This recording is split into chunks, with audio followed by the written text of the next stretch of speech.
Greetings. Thank you very much for joining us today. My name is Matthew Pillmore. I'm president of VIP Enterprises, and we're known nationally as cash flow experts. Now, what that means is we help both consumers and small business owners maximize the money that they have left over at the end of the month. So this is going to be a very exciting class because what we're going to focus on today is how to use hard money the right way in order to buy rental properties and build a rental portfolio with little or no money out of your own pocket. How would that strike you? Having 2, 3, 10 properties where you didn't have to put much of anything, if anything at all, down in order to acquire this new income producing asset. Now, if you've seen our 100% debt-free for life class, then you know that there are other ways that you can achieve these same results. But we're going to focus on one here today with somebody that I have a great deal of respect for. Now, before we dive right in, let's go over a couple quick housekeeping details. The first is that this presentation is for educational purposes only, as are all of our trainings. It is in no way a substitute for financial, investment, legal, or tax advice. For guidance pertaining to your specific situation or the governing laws in your state, please make sure you consult with a specialist in your area. And as always, take advantage of the personal implementation coaching session that's provided with our 100% debt-free for life, including your real estate class. Now, without further ado, let's go ahead and hand this over to Kevin and dive right in. What would a hopeful real estate investor expect to learn during today's training? First of all, Matt, I want to thank you and the entire VIP team for even putting these awesome webinars together. I also want to thank the listener. I know that you probably have other things that you could be doing, and you chose to sit in on this presentation, and that means a lot to both Matt and myself, and we promise to do the absolute best we can to give you the value that you're looking for. So your question, Matt, was, by the end of the presentation, what can we expect? I promise that you'll have the information you need to buy a portfolio of cash-flowing real estate with little or no money down, like thousands of other real estate investors are doing right now. Get out your notepad and your pen because we promise to load this with content, and you're going to want to take some notes. Is it okay if I give a free gift to anyone who stays until the end? Okay, and you'll tell them what that is at the end? Yeah. So let's go ahead and start off, Kevin, by giving the listener a little bit of background on you. I've obviously carefully selected you. They do have choices, of course. As it relates to hard money, you're not the only game in town. But the reason that I wanted you to be the resident expert on this subject is because you're knowledgeable and you get deals done. Your customer service exceeds that of anyone else. So can you tell us a little bit about yourself, your background, give the listeners a little bit of information to know about how you got started in real estate, because that was at a pretty young age, right? Yeah, and I appreciate all those kind words, Matt. I think this thing started at a young age, but before I get into too much about my background, I do want to mention that I am the founder of Pine Financial Group, which is a hard money lender. It's the premier hard money lender in both Colorado and Minnesota. And you probably have a picture up on your screen of me and my family. That is me and my wife and my 2 beautiful daughters. So you mentioned a young age. I went into the military right out of high school and had some money in the bank. I wanted to do something with it. So I ended up buying a house. I was 20 years old. Moved into the house, lived there for a few years, moved out, bought another house, and I kept it as a rental. I think that might be how a lot of people get started in this business. My intention was to keep it as a rental property, but it was such an easy transition just buying a new owner-occupied property. Oh, I see. And we could talk a little bit more about why it's easier. But I kept it as a rental, so I'm 22 years old, and I'm a real estate investor. I already have my first rental property. And 22 years old, you're still pretty young. I was just getting out of the military. I was going to school, so I didn't have a lot of money. I'm eating top ramen and doing what I can to survive. But I wanted to continue to grow my real estate portfolio. So you've got to learn when you're in that position how to buy properties with little or no money down. I love the financing side of this business. It's the hardest to understand, and it's the most important. Without the financing, a real estate investor is out of business. I also want to mention, Matt, that I've been quoted in several publications, including the Denver Post, Las Vegas Review-Journal, and Yahoo Real Estate. And I'm also the author of a book, The 45-Day Investor. And that book is dedicated to helping beginning investors buy their first or their next property in 45 days or less. So if you're interested in the book, it's at www.45dayinvestor.com. And you're right, it's about the number of transactions, but that book, it goes into much more than just that. It's how to, there's scripts and how to talk to sellers and how to get deals done. It's a fabulous book. Good. So, you'd mentioned there that you love the financing side, and I found that really interesting. I do too, obviously, which is why we incorporate so much of that into the cash flow coaching piece. I think that's a really big point that you mentioned for somebody that's listening who may not like the financing end. It's something that's not always attractive to every investor, but the more you know about it, the more powerful you become. So would you mind sharing a short story for the listener about one of your clients, just so that they can understand what might be possible for them as well, regardless of where they are right now as an investor in terms of their experience? Yeah, I'll share a story about Rob Cascade, and I put a testimonial up there, and I just love this testimonial. It says, thanks to Kevin, my company's off the ground and running. He provided the get up and go that will propel me forward into something I will never forget. Kevin is someone I trust and I hope to have a long relationship with. I love this because Rob Cascade was in a position like maybe the listeners in, where they're in an education rut and they got some goals and things they're trying to accomplish. Rob, he's got a family and he wants to be the provider for that family.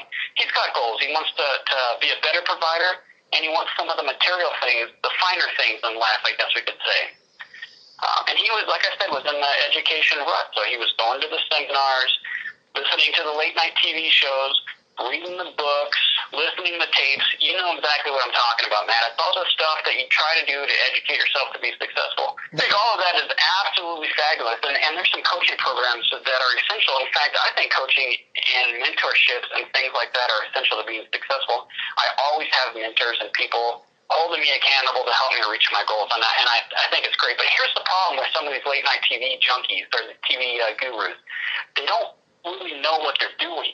And they're regurgitating information that they read out of a book. They're spitting it all over you. And the fact is, there's holes in a lot of this stuff. And for the listener, if you fall into this category, and I know a lot of us have been through this, it's not your fault. These gurus don't have all the information, and they're not giving you all the information to actually be successful.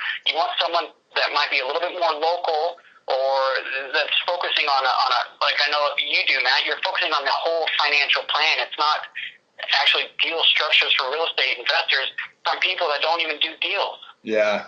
So what you're saying is at some point the rubber's got to meet the road. You can get into that rut where all you're doing is continually educating yourself, but it's kind of that paralysis by analysis scenario, right? Yeah, and here's the thing. My point of saying the whole thing is I don't want the listener to beat themselves up because they haven't been successful and they're out there educating themselves. Educating yourself is important, but if you're not successful right now, it's not your fault. It's because a lot of the information you might have been reading have holes in it. And what we want to try to do, I know, Matt, you try to do the same thing, but we want to try to plug some of those holes so that you can be successful. Yeah, I agree. Well, filling those gaps is so important. And part of filling a gap means surrounding yourself with the right people, building the right type of team. And I think that you guys bring a lot to that equation. Where would somebody go to get a little bit more free information about you, Pine Financial, and the benefits that you guys offer?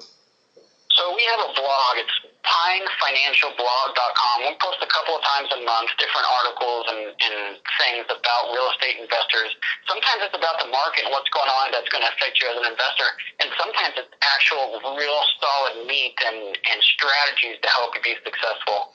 We also offer tons of free events, both webinars and live events, and all that's free again at pinefinancialblog.com. Well, and as a regular reader of that, I can tell you that I really enjoy it. I think some people just simply put words on paper just to get something out there and published. You guys don't do that. It's extremely relevant. So let's go ahead and jump in. The key for the process to work, obviously, is using hard money.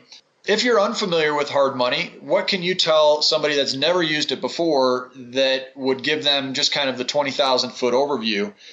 Because in most cases, I think there are certain benefits that people aren't even aware of, such as borrowing based on the after repair value of an investment property. And ultimately what we're talking about here is how can people get into real estate, either for the first time or even 5th, 6th, 10th property, and do so for little to no money out of their own pocket. So tell us a little bit about what somebody needs to know about hard money as we jump in.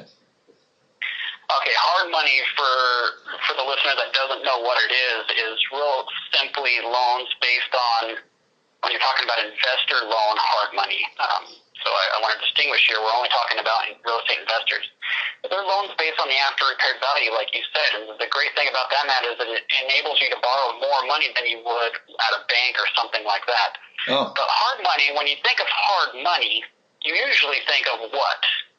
Personally, I think it's expensive. That's the first thing that I hear comes to a lot of people's minds. Now, I know better, but I had to learn better. Initially, it would have been something that I stereotyped pretty easily as a really expensive loan. Yeah, and why would I need to do that? I qualify for a cheaper loan and all of that. And I know this is something you teach in great detail, and you do a fabulous job with it. It's not always about the fees or the interest rates or the money that you're borrowing. It's having access to that money to be able to reach a goal that you're trying to accomplish. So the money is just a tool in the tool belt. You can use it or you can not use it. It doesn't really matter unless you're trying to figure out a way to accomplish a goal that requires it. Right. So, yes, it's very expensive. What would the cost be on hard money normally? You might pay somewhere between 4 and 6 points in origination. Each point is 1% of the loan amount and a fee. And your interest rates we've seen between, 14, 15, up to 18%. So again, I know that's going to scare you, but bear with us here. We're going to talk about how to use it to accomplish a goal, which is creating cash flow by buying multiple properties. Well, exactly. And obviously that's a pretty tough pill to swallow when people hear 4 to 6 points, 15 to 18%. But thinking back to the cash flow maximization class, and we'll give a link at the end of this if you haven't had a chance to see that cash flow maximization class. That's the debt-free 3 to 5 times faster, including mortgages. One thing that we teach in that class, Kevin, that's extremely relevant to what you're talking about here is that, in my opinion, interest rates are simply interesting. The other half to the equation that determines the total amount of interest that you pay in your life is the term with which you borrow. So how long do you have the loan? And if somebody borrows hard money, but they're using your techniques properly, and they're refinancing outside of that hard money and getting conventional financing, long-term fixed money that allows them to keep the property and rent it and cash flow it, they're really only in that loan for a period of a few months. So how much interest do you really pay over the course of a few months on a 15 to 18% loan? So it's irrelevant. That is simply the better way to look at this that I've learned, and you can correct me if I'm wrong about this, but I think it's what is the opportunity cost that you give up? I couldn't have said it better. And I get phone calls all the time, and some of our takeout lenders, the people that do the refinance, which we're going to talk about today, is the phone calls I get is, how do I do this strategy without the hard money? It's too expensive. Well, I'll tell you how to do it. You go put 20% down, fund all the rehab yourself, and just buy a property that way. But the key is, I think, Matt, you're trying to say this, is how many deals can you do if that's your strategy? Yes, because you eat up your reserves over time, and it doesn't take that many properties for a lot of people to eat up every penny they've got. And then you're in greater danger. You don't have the money there for the rainy day, and you've got fewer properties with fewer cash flow. So so let's, this basically what we're talking about here begs the question: at what point does it make sense for somebody to consider using hard money? Yeah, and I kind of got off track there, Matt, so thanks for pulling me back in. So let's go through the slide here. Why would someone use hard money? Well, one of the first is if the house needs work.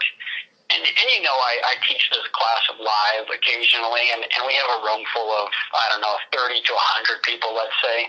And I'm going through this slide, and I pull up this specific one with this specific picture, and I'll say, okay, how many lenders, mortgage brokers, banks, anything are in the room? And without fail, 3, 4, 5, something like that. They raise their hand, they say, we're lenders. Leave your hand up is what I'll ask them if you could fund this deal. This house, can you put a loan on this house? And I tell you what, 99% of the time, all the hands in the room go down.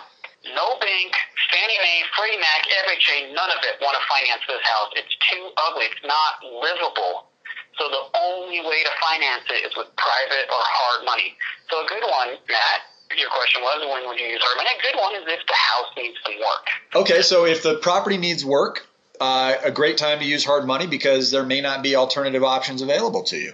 So how else could you get the place? And a lot of the properties that our mutual students are currently buying are properties that need work because those are great cash flowing investment properties that have a significant amount of equity left over after the deal is done anyway. So that's excellent. So why else might you use hard money?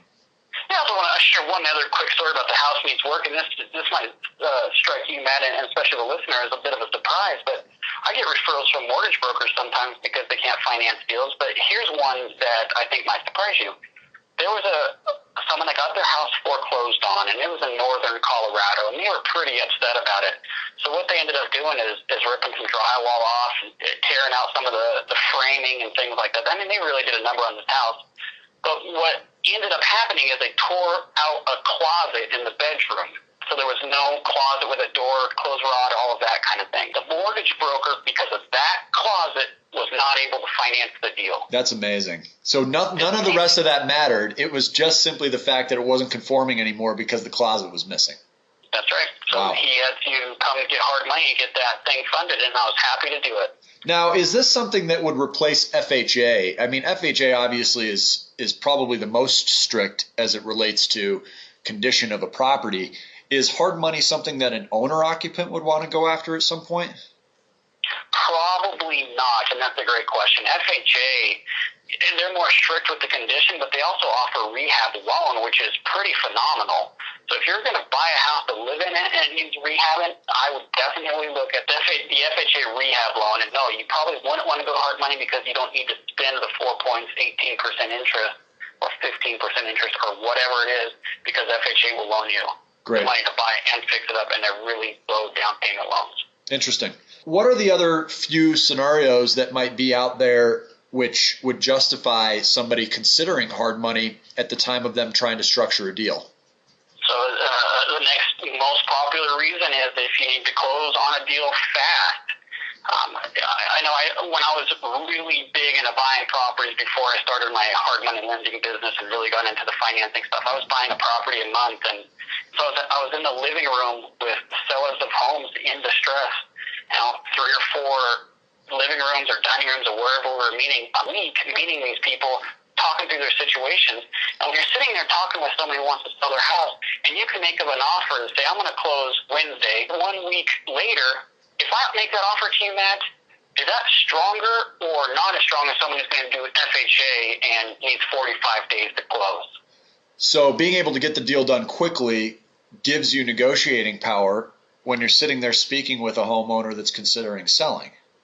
What's the number one reason real estate transactions fall apart? Well, I'm guessing if you asked a real estate agent, it would be all because of the mortgage professional. It's all the financing. Right. That's exactly right. The financing falls apart.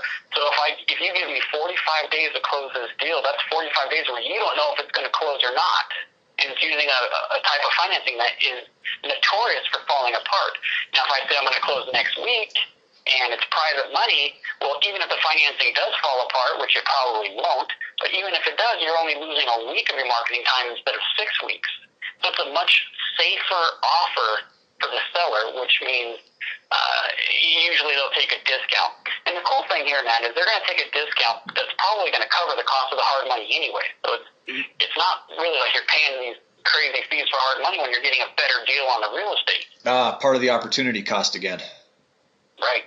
That's interesting. You'd mentioned sitting in 3 or 4 living rooms a week, and that would translate then into about a deal a month for you, huh? So was that kind of your peak, was doing 1 deal per month?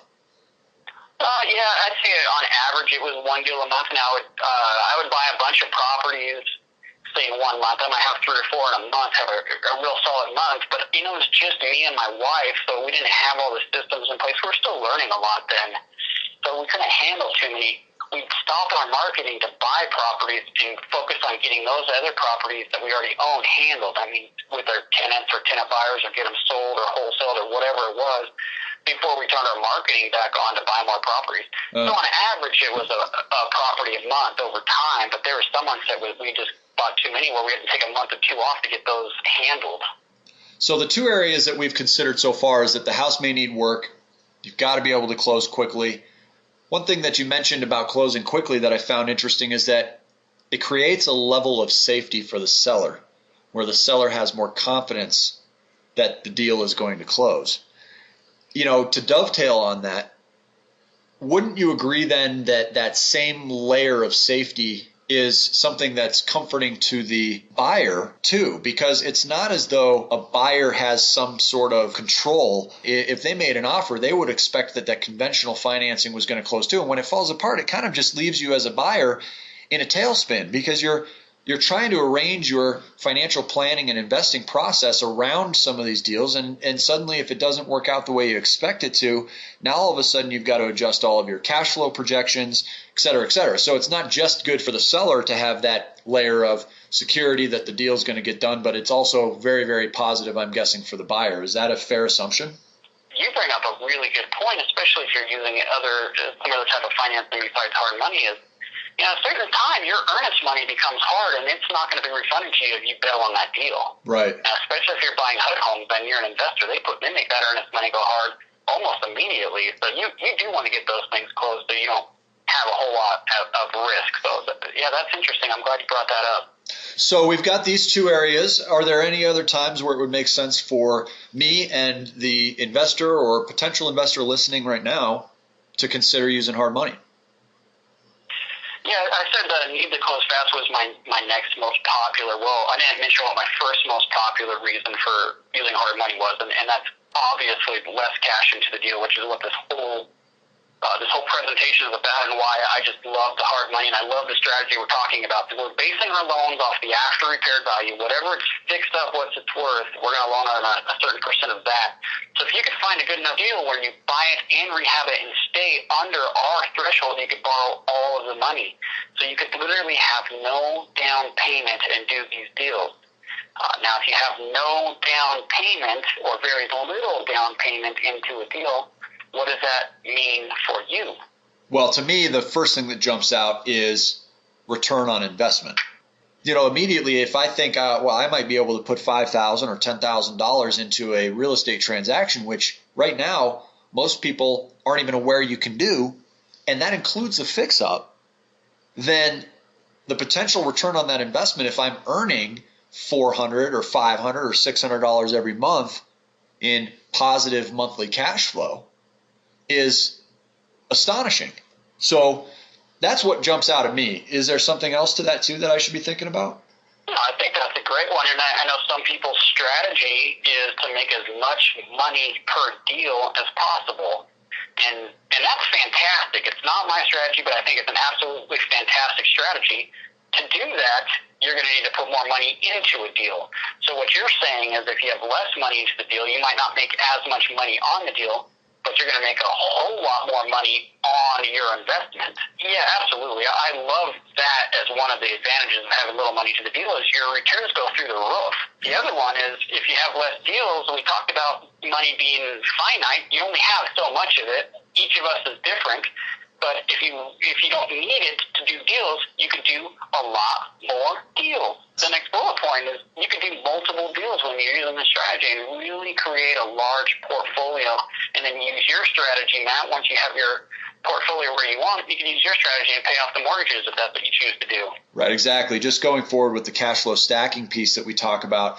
And when you layer it, you're using your tools, combining it with the income producing assets, and you ultimately own all of these properties completely free and clear. For a lot of folks, it's a very attractive retirement option. It has to be a tool, as you had mentioned, in the toolbox. And if you're neglecting it as a tool, you just don't have enough education about it to where you're understanding the benefits that it can offer. So can we talk a little bit about the process for a couple minutes, Kevin? Yeah, and here's where I was talking about giving you guys, or giving you, Matt, and the listeners the information needed to actually go out and do this. We're going to go through the process step by step. The first one is locating a property. So that we could talk about locating a property, how to do it, where to find the deals for a 3-day boot camp. I mean, there's a lot to going out and finding the deal, but here's a couple of things I want to share. First of all, as a hard money lender, most of the deals that come across my desk come out of the MLS, or the multiple listing service, which means a real estate agent or a realtor is involved. So I think a valuable real estate agent or realtor, maybe you're a realtor or you were referred to Matt in this presentation from a realtor, I think that is a phenomenal way to find properties. And I think that should be probably on the top of the list of locating properties. Should that be the only thing you do? Absolutely not. But you will find deals in the MLS with the realtor. Beyond the obvious of the MLS, Kevin, my guess is that you have a number of trade secrets as to how you kind of dig up these bargain investments. What other secrets can you share today to help someone locate that killer deal? So when you start marketing, this is what we're talking about here, is how do you get the seller of a house to call you and ask you to come out and buy their house? That's really what we want. These are houses that are not in the MLS. Generally, they're not talking to anybody else, and they're calling you on the phone saying, please come over here and buy my house. That's what we want. So you need to have a marketing plan, and the first piece of the marketing plan is to know what you want. You got to know what the target is, and here's some suggestions for picking a target. You need to look at neighborhoods. They have good ratios for purchase price or values, whichever one you're looking at, compared to rent amount. So you've heard the rule, 1%. If you could rent the house for 1% of what you buy it for, you're doing pretty well. Well, we're not buying these things at $120,000. What I'm saying is that's what they're worth, and they're renting for $1,200. Wow. So that's the neighborhoods. There's a lower income, blue collar neighborhoods. People move into the neighborhoods, they don't ever move out. So when they move from house to house to house, they stay within the neighborhood. They're great. So that's the kind of neighborhood you want to be looking at and targeting if you want this strategy to work well for you. That's amazing. Some people like the pretty houses, and I'm sure you come across this, Matt, the ones that are a little bit easier to manage. That's fantastic. This strategy won't work as well in those neighborhoods. So just to be upfront about that. No, I appreciate you saying that, because I'm sitting here thinking to myself, how many times have I come across the real estate investor who is so emotionally attached to certain types of neighborhoods or certain quality of homes, and that's fine and dandy. But what I'm finding is the rental ratio doesn't seem to increase with the purchase price. So going up into the $240,000 value with a, let's call it a $180,000 purchase price compared to the $90,000 purchase price and $120,000 value, where you can rent it for $1,200 on the low side. On that high side, you're not getting $2,400 in a lot of cases, right? So buying on the cheaper side, even if it's not somewhere you want to live, might produce the larger return on investment. Do you agree with that?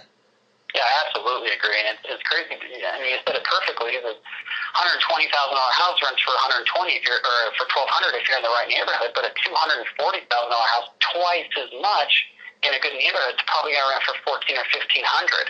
So you're adding a couple $100 per month in your rent to double the price of the home, and obviously double the loan amount. So that's that goes straight to the bottom line when we're talking about cash flow. And really, my primary focus as an expert is really trying to make sure that you've got more money left over at the end of every single month. So I really like what you're saying about that. And you talked a little bit about marketing, trying to find these and dig up these killer deals. What type of marketing are you referring to then? So once we know the neighborhood, we can start targeting that specific neighborhood, and then you go even further in targeting sellers in the neighborhood that might be in distress. So here's some keys to do that. The first one, use with your own caution. I'm not telling you to do it or not to do it. What I am telling you is that I've done it. I have clients that do it, and it works. Okay. So I think I know where you're going with this, but go ahead. The ugly signs, we call them bandit signs, that say, we buy houses, it says something else, and there's a phone number. Now, we've all seen those on busy intersections, on and off ramps, off the interstates, which are fantastic, and inside the neighborhoods. And I like those. I'm not doing those now because it's a lot of work, but you could buy these signs for $1 a piece, and they're corrugated plastic. And you go to like banditsigns.com or just Google bandit signs, and I'm sure you'll get plenty of places to go. And here's some suggestions if you do want to use bandit signs. I don't like putting them on the telephone poles, which You see a lot of people just staple them or nail them right to the telephone poles. I think that's really ugly, and they get taken down pretty fast. So I think you should use a stake. A wood stake is the best, into the ground and staple your sign onto the wood stake. And here's how I justify it. And Matt, you might think this sounds funny, and you may totally disagree with me, and that's fine. But here's how I justify people doing this. For one, you're buying properties that are in distress, which means they need some work. The property itself is bringing down the appearance and the value of the entire neighborhood. Okay, you're buying them and you're fixing them up, so you're improving the neighborhood. And that's one way for me to justify putting up an ugly sign, because we're increasing the values of the entire neighborhood. Definitely not for everybody, and if you're uncomfortable with it, by all means, do not do it. Now, you work a lot of time with maybe out-of-town owners. I know that you and I talked a little bit about that at one point. What's that all about? Yeah, so I love direct mail, and the reason I love direct mail is you're getting a letter or a postcard delivered for you for dirt cheap. What is it, 43 cents a piece, something like that now. Postcards are even cheaper. So direct mail is great because you can really pinpoint your market. You can go to a specific neighborhood and at a specific seller, so I love it. Now, there's a couple of lists that I'm going to recommend for this strategy that we're talking about today, and you mentioned one of them. Matt, it's out-of-town owners. These are really easy lists to get. You can buy CDs at the county level. And what we're looking for here is a property in your target neighborhood where the tax bill is going out of state. I see. So when you get this list, there's going to be tax bills going to a different address, which is fine. That means that it's an investment property for somebody. But if they're in town, they might be less motivated than if they're out of town. Now, you can mail to both, but you're going to have a better response and better luck with the landlord that's out of town because there's a good chance, you said it earlier, Matt, it's an unwanted property. They're a landlord by default. So they want to sell it, but maybe they can't wait for it to sell. They can't afford the payments while it's selling. But if you buy it immediately, then they're more willing to work with you. So that's one strategy. Another one I really like is probate. The reason I like probate is, probate for the listener that doesn't know is when someone dies and their estate isn't properly documented in the will and all that, it goes into a probate process, and then there's a personal representative assigned that's supposed to liquidate all the assets and pay all the creditors and split up anything that's left over. Well, a lot of times these probate houses might be free and clear, or at least have a lot of equity, and there might be 2, 3, 4 kids involved, whatever it is. And chances are that none of them live in town. They're all in different parts of the country. None of them want to deal with the property, but what do they all want? Cash. They all want their cash. Yeah. And they don't want it today or tomorrow. They want it yesterday. So these people tend to be pretty motivated when you can find a good one. So probate is another good one. And then finally, one last, I know we've got to keep moving on here, but one last list that does work sometimes is free and clear properties. These are really easy lists. You can buy them from the county as well. All it is a property in your neighborhood that has no mortgage at all, which means the seller has room to negotiate with you and might be willing to offer you the terms or the price that you're looking for. They're not always the most motivated sellers, but it's definitely a situation that you want to be marketing to. Makes sense. Well, hate to disappoint on the free and clear side of things, but don't bother approaching me about mine because I'm all about that cash flow. So I'm going to be keeping mine. I think it's a great approach because clearly there is room there and you're not dealing as much with the desperation. On the reverse side of that coin, clearly the motivation might not be as strong. So that's a very, very important factor to consider. All great techniques. Are there any other dirty little secrets that can help an investor identify the right deal that come to mind, or should we keep moving forward? I think we could probably keep moving. Like I said, we can go on for a 3-day boot camp about this. So you could drive neighborhoods, look for distressed situations, put up flyers on those houses. I've seen, or I've actually done, put important envelopes like FedEx or UPS envelopes on the door with my marketing in it, things like that. All of it works. Interesting. But we should probably keep moving so we can get through the presentation. We'll definitely make sure that everybody has you and your team's contact information so they can obviously discuss some more of these details at any point with you if they choose. So once somebody finds the deal that makes sense for them and their goals, what then is the next step? So the next step, once you locate and identify a property, is get the thing under contract as quickly as possible. Before you even do too much of your analysis or you're running your numbers, you want to get it locked up and give yourself at least a few days to get your diligence done. So a lot of times we'll see a contract with an inspection clause. I have 7 days with my inspection to tell you if there's something wrong with the property or get out of the property if I see something that I don't like. But the key is to get it under contract as quickly as possible and then do your analysis and put together your repair budget. The budget, you want to have it as detailed as possible, and you might even want to have an executive summary to list everything that you plan to do with the property so it's real clear to your lender what you're going to do and what it's going to cost. That's really important advice. Being conservatively accurate with the budget so that you have enough time to back out of the deal if it no longer looks like the right business decision seems critical to me. So what's next then? And Kevin, hopefully I'm not jumping ahead here, but the next step at this point seems to me to get the hard money acquisition loan, right? Because you've got to get the financing in order. So at what point in the process should this happen? Because there are steps like getting your financials to the hard money lender first and sending the contract for analysis. All that is involved, true? Yeah, and I think it's probably a good idea to get qualified with your lenders before you go out and find a property, but it's not necessary. Okay. What's necessary is that you get a good deal, especially if you know you're a strong borrower. Get the good deal and then worry about getting a loan. So I kind of cringe when I say that to you because I'd rather you get qualified first, but if we're going through the steps here of how it actually works, you could just go get the property under contract, get your budget, and then get your hard money loan. So you haven't talked a lot about Pine Financial, and I appreciate the fact that you want to keep this all about content, but our listener may want a better understanding about what sets you apart. I mean, if you could narrow it down to a sentence or two, what really is the standout about Pine that you think they should know in order to give them an opportunity to consider using you guys?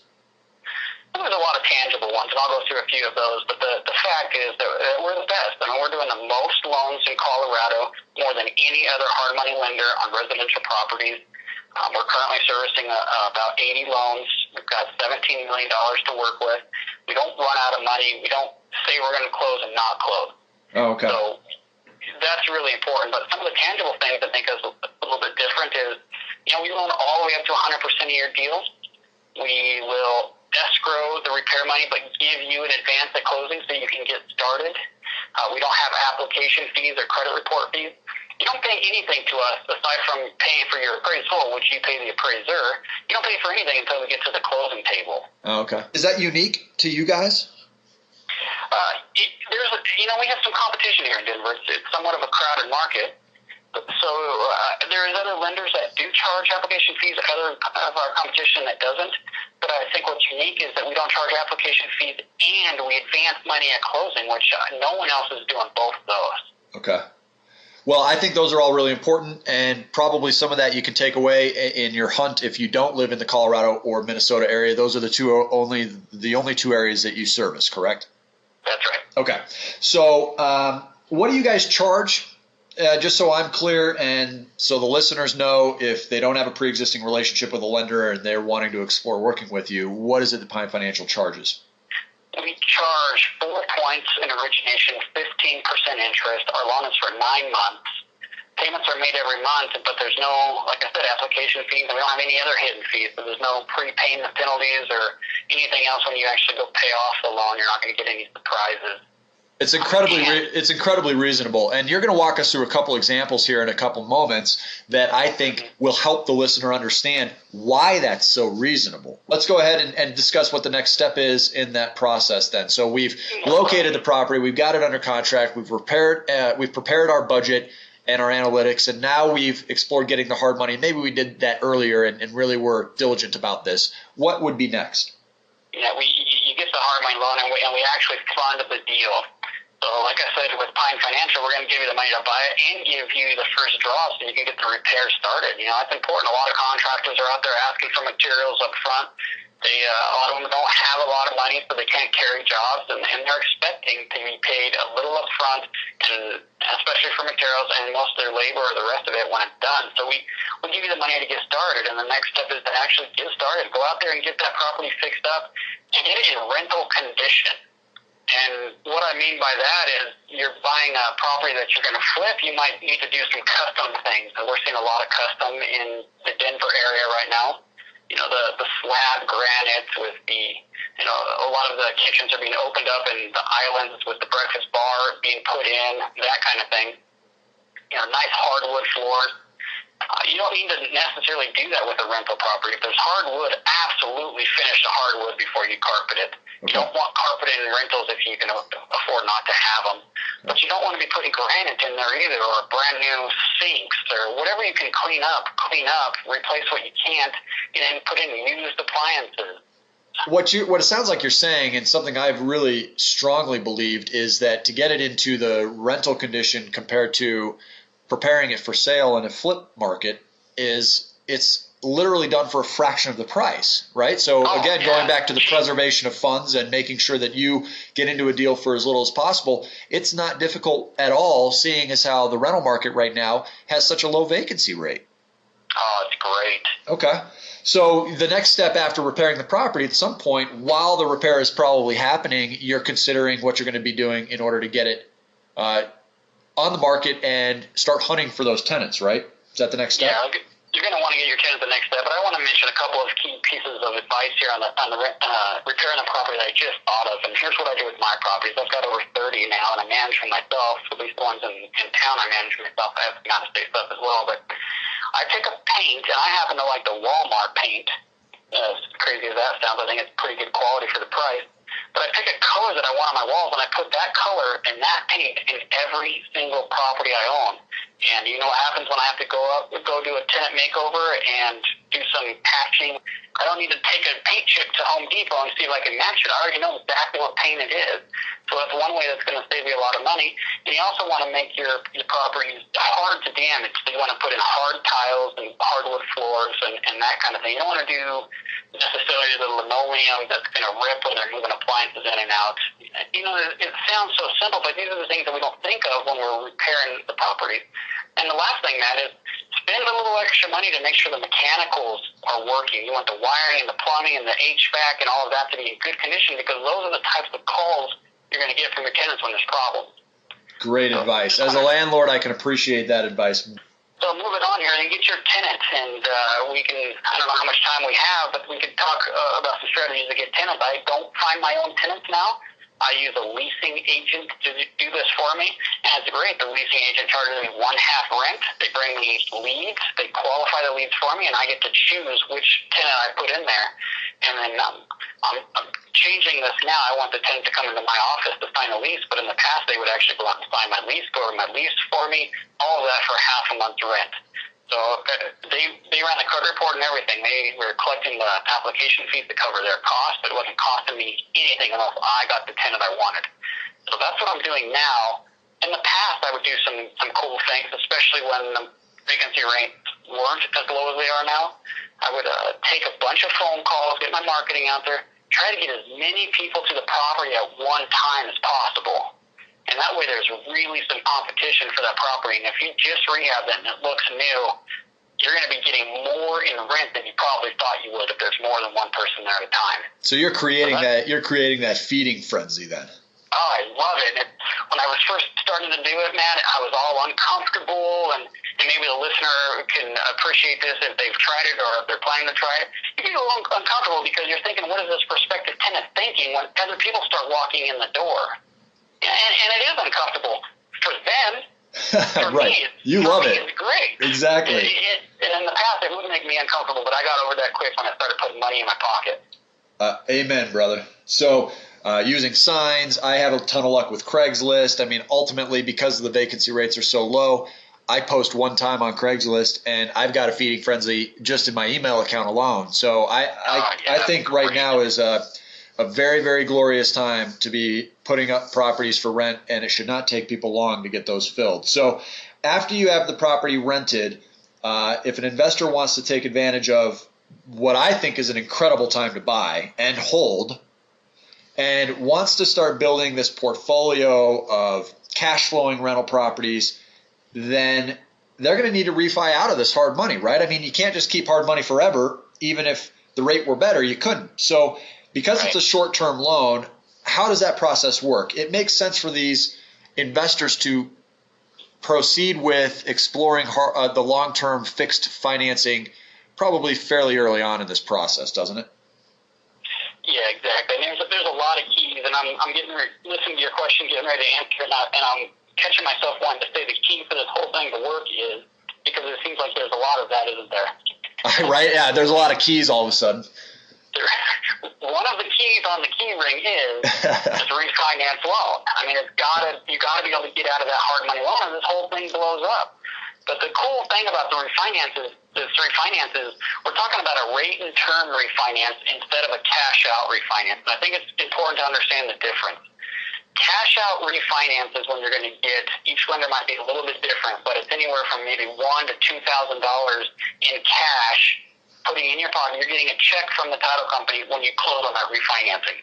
So they really don't want you to get any money at closing to be a rate and term refinancing. Okay. Now, when they're running their analytics, when I say they, I'm talking about the lenders, Fannie Mae, Freddie Mac, the big guys on Wall Street. They run their analytics and they see that the default rates are higher on cash out refinances as opposed to rate term refinances. And it doesn't matter why. What's important is they run numbers and they base decisions on numbers. Okay? So if the loan that's a cash out refinance is a riskier loan, that means two things. First, it's going to be harder to get. They're going to put more restrictions on it. And two, it's going to be more expensive to cover the risk. So the more expensive, I don't know if that has a whole lot of relevance here, but what it does is that it's going to be harder to get a refinance. In fact, you cannot get a cash out refinance without seasoning the title 6 to 12 months. You have to own the house 6 to 12 months to get your money back if you paid all cash for the house. That's why you need to use the hard money. You need it to be a rate and term refinance. That's an incredible piece of information, because that seasoning catches a lot of people. And that ultimately means that you may end up needing a 9-month hard money loan for 12 months. And suddenly the overlap is not what you need and could end up causing some issues. So I think knowing that you can refinance without that seasoning, if you're doing things properly, is incredibly important. So after the refinancing comes in, and let me stop there. And I know we're running short on time here, Kevin, and you've got to get going. But I just want to make sure that people understand that getting pre-qualified for that takeout financing early on is somewhat beneficial for you too, isn't it? You look at that favorably. Yeah, that's a good point. And step 3 is get the hard money loan. Now, in order to get the hard money loan, at least with my company, is you're going to have to be pre-qualified for that refinance. I don't want you in a deal that you can't get out of, and I don't think you want that either.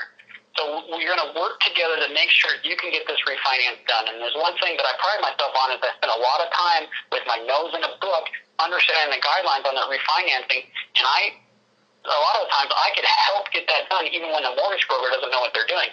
Now, the important thing is to work with a mortgage broker that knows what they're doing, and I think, Matt, you know some people, and I do too. So if you need a referral for that, I'd be happy to talk to you. But you definitely need to work with someone or want to work with someone who knows what they're doing, and they don't have what is called overlays on their loan. And I think talk about the overlays. Do you want to talk about it? I mean, I know we're going to run short on time here, and I want you to really show some of the math that goes into this so people understand the value behind hard money and getting into properties for little to no money. So if you have the time, sure, feel free, but I don't want to cut out of these case studies that you're willing to share. Yeah, and I just get so excited, and I know this is taking a little bit longer than what we wanted to, Matt, but I appreciate you giving me the time here. I want to talk about the overlays for just a brief second, and then we'll cruise through the case study, because the overlay is really what's important.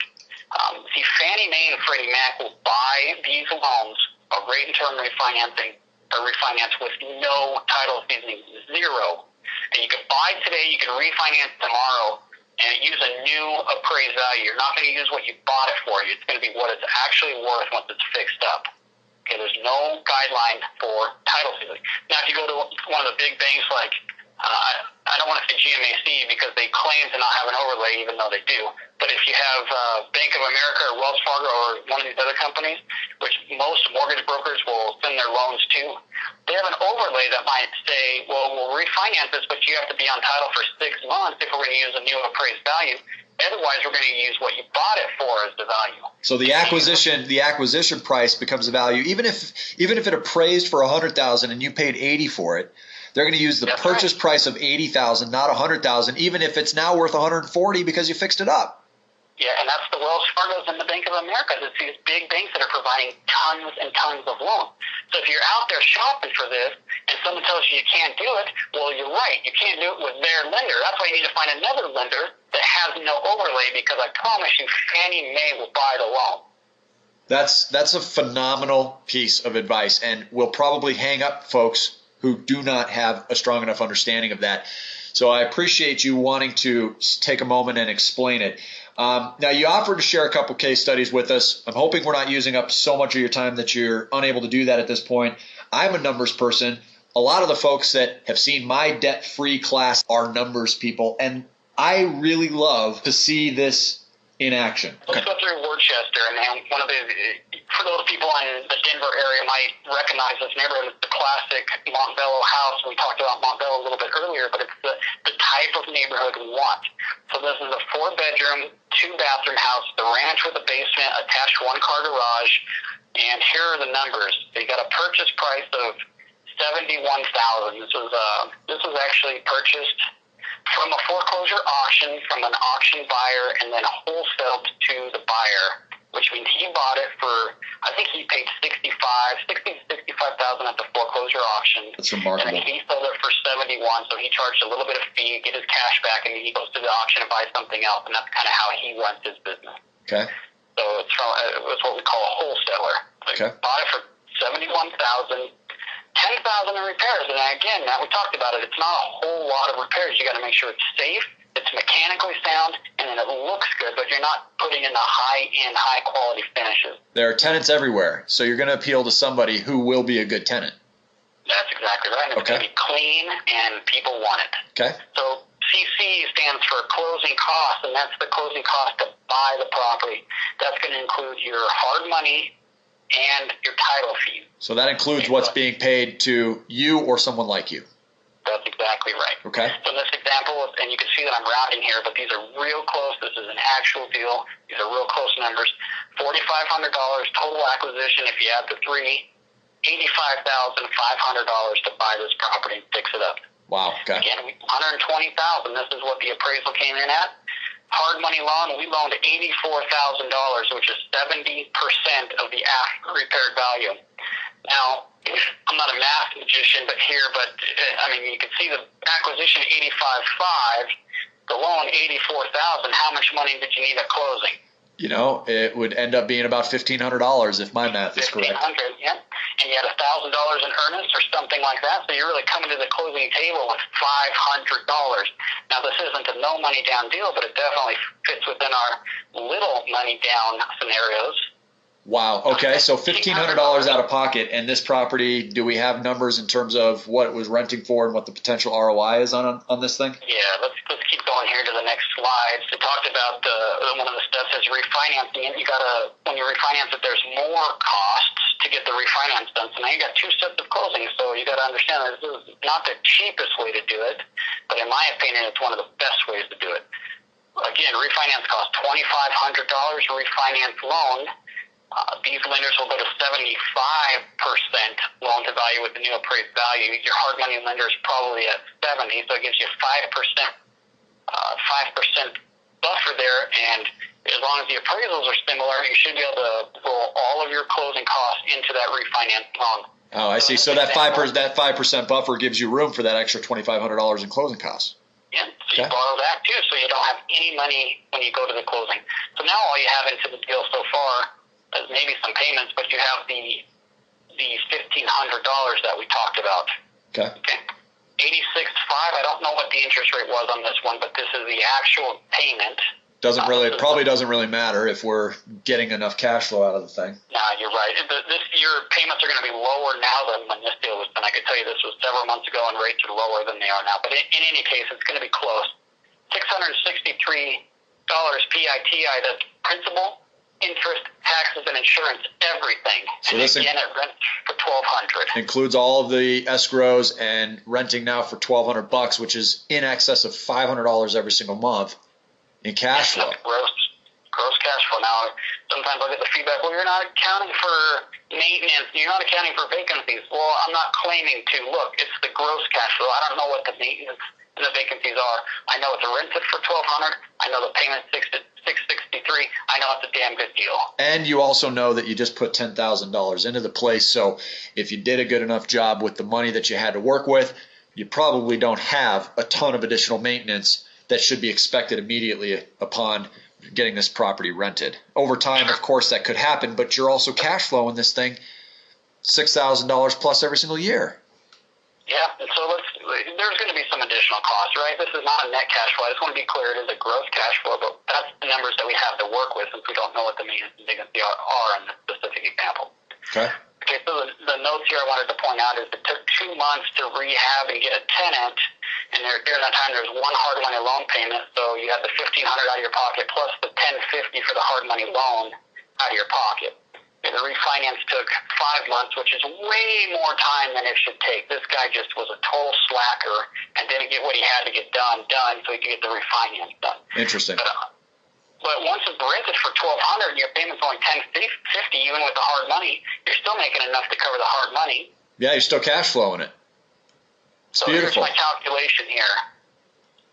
This is how I calculate our ROI, and I think this is pretty universal. Correct me if I'm wrong here, Matt, but $537 a month times 12 months equals $6,444 a year. I take my $1,500 and my $1,050. Only one of these came out. Only one of these came out of pocket because, and we could talk about it if you want, but the way the mortgage payments are paid in arrears, and you skip your first month's payment. Exactly. But just to be real conservative, I put the full 2 months since that's how long it took them to get a tenant. Okay. So money into the deal, $3,600, but you understand it's actually less than that. Right. Okay. 6,444 divided by what you have into it each year, 179% return on investment, year after year after year after year. We're not talking about your appreciation. We're not talking about the tenant paying off your mortgage for you or paying down your mortgage. We're not talking about the equity you already have when you bought it. You're not talking about depreciation, right? Depreciation. I mean, this is a real case study, right? 179% ROI. So why isn't everybody doing this? Because they don't know about it, maybe. I don't know. The listener that's listening to this right now is going to do it. Right? Excellent. Yeah, I think that's a great way to look at it. So can we do another one? Yeah, let's go through one more here because I wanted to show that there is no money down deals out there as well. And this one's in Colorado Springs. Is that a pretty house or what? Oh, boy. Again, if you don't pay me royalties, you can expect a lawsuit, buddy. Let's go through it first. I mean, this thing, you and I have had a conversation about this, and I want to make it very clear that this isn't every deal that's available, but the proof is in the pudding that these types of deals are out there. And so people just need to realize it so that they can, set their standards. Yeah, this is a deal that actually did get done in Colorado Springs, but this was a little bit more risky, and the reason is this is a non-conforming threeplex. So you can see it's a single family. It looks like it from the outside, but it's been converted to 3 separate units. So it's going to produce much more cash flow. Okay. Okay, so the purchase price, $78,000. It's actually right in a college, right near a college, so it's all students that are living there now. Repairs $21,000, a little bit more than our Worcester example because there's 3 kitchens, there's the 3 bathrooms, and there's more when you have 3 different units. So 1,000, and you can see it's more beat up house. Yeah, I was going to say I think the picture explains it. Okay, so the closing cost $5,800. Again, hard money, title fees. The total acquisition $104,800. Okay. Value $150. Nice. Loan amount, $105. How much money did you need at closing on this one, Matt? I'm guessing none? None. Yeah, in fact, and it doesn't always work out this way, but he got all of his earnest money back plus $200 to do this deal. I mean, that's phenomenal. Not only that, but even after the refi, one thing that we didn't talk about on Worcester is the fact that there's this tremendous equity position, or at least a perceived equity position, that's left over even above and beyond all the cash flow. That's right. And it looks like that's going to be the same here too. So what happens next? Yeah, I mean, we're adding value when we're doing the repair, so there is built-in equity. It's what a lot of people will call sweat equity. Okay. In any case, let's keep moving on here. Refinance costs $3,000. Refinance alone, 108. We had a lot of 105, so we rolled all the closing costs in again. PITI on this one, rates were a little bit lower at this time, $680. Again, principal, interest, taxes, insurance, everything. Rent, $1,650. Is that crazy? That's unbelievable. I mean, this is gross cash flow, which to me it seems highly extraordinary. What would you encourage an investor to consider as a smart cash flow position if they wanted to buy and hold? Do you have an answer to that? I know it's kind of the $1 million question. Is there kind of that target that people should look for? I just can't answer that because different neighborhoods are different. Maybe an investor likes the cash flow, but is going to speculate and try to bank on appreciation, so they're willing to take less cash flow in hopes of appreciation, which I totally disagree with. But it's some people's strategy, and it has worked well for some people. So it really depends on their situation, what their goals are, and what they're comfortable with. Okay. If you're looking at just the worst neighborhoods, your cash flow is going to be better. And if you want the nice neighborhoods, your cash flow is not going to be quite as good. Okay, fair enough. So the gross cash flow here, $970 every single month. What else do you have to add to this case study that's important for the listener to hear? 2 hard money loan payments were made before it was fully occupied. I'm only saying that because once it's occupied, the tenants cover the payment, so in calculating our ROI, I think it cancels each other out. So I just want to know what was in before it started producing income. Fair enough. So two payments. ROI, real quickly, $970 a month times 12 months, $11,640 a year. You just gave yourself a raise, Matt. How does it feel? You know what? I'll never turn one down. Zero money into the deal plus 2 payments, $2,625, and you can see the simple math here. 443% gross ROI year after year after year. You and I could obviously agree that now is an exceptional time to buy real estate. And there's no real bad market in real estate. A mutual friend of ours once said that it's either a buyer's market or it's a seller's market. So it's always a good time. And I always took that away and thought, wow, that's kind of profound. So this is a phenomenal time to get involved. You're proving it right here. There's no question about that. Well, first I want to mention again that the blog is totally free. You can go there at any time, pinefinancialblog.com. Tons of free and current information for real estate investors. Look, all I do is work with real estate investors. We look at deals. We advise them. We want to close deals. We want to help you close deals. So it's all about the investor. Okay, we have lots of live classes. We do things like this with you and others. And you can apply for loans right there on the blog. So the free gift, here it is. I want to give you a report which breaks down, and this time we're not going to be in such a hurry since it's in the report, breaks down what we talked about today. And it's in a nice little report here that you could use to hand out to your clients, to your friends, to your family. Get them excited. Get the people around you out there doing this. And if you want something to reference, to remember how to go and do this and what steps to take, it's all right there and it's free.